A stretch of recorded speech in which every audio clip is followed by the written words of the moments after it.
ತೋಟದ ಖ್ಯಾತಮ್ಮ ದೇವಸ್ಥಾನದಲ್ಲಿ ಇವತ್ತು ವಿಶೇಷವಾಗಿ ಮಂಗಳವಾರ ಕಾರ್ಯಕ್ರಮ. ಪ್ರತಿ ಮಂಗಳವಾರ ಕೂಡ ಇಲ್ಲಿ ಅನ್ನದಾನ ಕೂಡ ನಡೀತಾ ಇದೆ.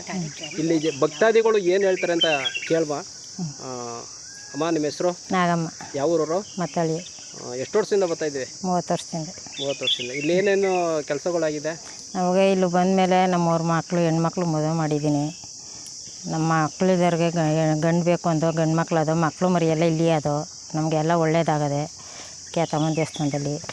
ನಮ್ಮಿಂದ ಇನ್ನೊಬ್ರಿಗೂ ಒಳ್ಳೇದು ಮಾಡಿಸಿದ್ದೀನಿ. ಅವ್ರಿಗೆ ಹೇಳಿದ್ದೀನಿ ಹಿಂಗೆ ಒಳ್ಳೇದಾಯ್ತು ಹೋಗಿ ನೀವು ಅಲ್ಲಿ ಮಾಡ್ಕೊಳ್ಳಿ ಅಂತ. ಮಾಡ್ಕೊಂಡಿದ್ದಾರೆ ಸುಮಾರು ಜನ. ಇಲ್ಲಿ ಮಂಗಳವಾರ ಎಷ್ಟು ಜನ ಬರ್ಬೋದು ನಿಮ್ಗೆ? ಒಂದು 100 ಜನ 150 ಜನ ಮೇಲೆ ಬರ್ತಾರೆ ಸರ್. ಇಲ್ಲಿ 150 ಜನಕ್ಕೂ ಅನ್ನದಾನ ಇದೆಯಾ? ಹಾಂ, ಇದೆ. ಇಲ್ಲಿ 150 ಜನಕ್ಕೆ ಎಷ್ಟು ಜನ ಬರ್ತಾರೆ? ಅಷ್ಟು ಜನಕ್ಕೆಲ್ಲ ಯಾವಾಗಿಂದ ಅನ್ನದಾನ ಮಾಡ್ತಾ ಇದ್ದೀರಿ?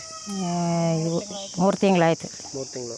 ಇಲ್ಲಿ ಪ್ರತಿ ಮಂಗಳವಾರ ಅವರೇ ತಂದು ಮಾಡ್ತಾರೋ ಇಲ್ಲದೆ ಸಂಸ್ಥೆಯಿಂದ ಹಾಕೋ ಮಾಡ್ತಾರಾ? ಸಂಸ್ಥೆಯಿಂದ ಹಾಕ್ತಾರೆ. ತರೋರು ತನ್ನ ಅನ್ನದಾನ ತಂದು ಕೊಡ್ತಾರೆ. ಇಲ್ಲಿ ದಾನಗಳು ಅವರು ಇವರು ಭಕ್ತಾದಿಗಳು ಸ್ವಲ್ಪ ಹೆಲ್ಪ್ ಮಾಡ್ತಾರೆ. ಅವ್ರಿಗೆ ಆರಕೆ ಮಾಡ್ಕೊಂಡಿರೋರು ಮಾಡ್ತಾರೆ. ಇಲ್ಲಿ ಬಂದಮೇಲೆ ನಿಮಗೆಲ್ಲ ಒಳ್ಳೆ ನಮ್ಗೆ ಒಳ್ಳೇದಾಗತ್ತೆ.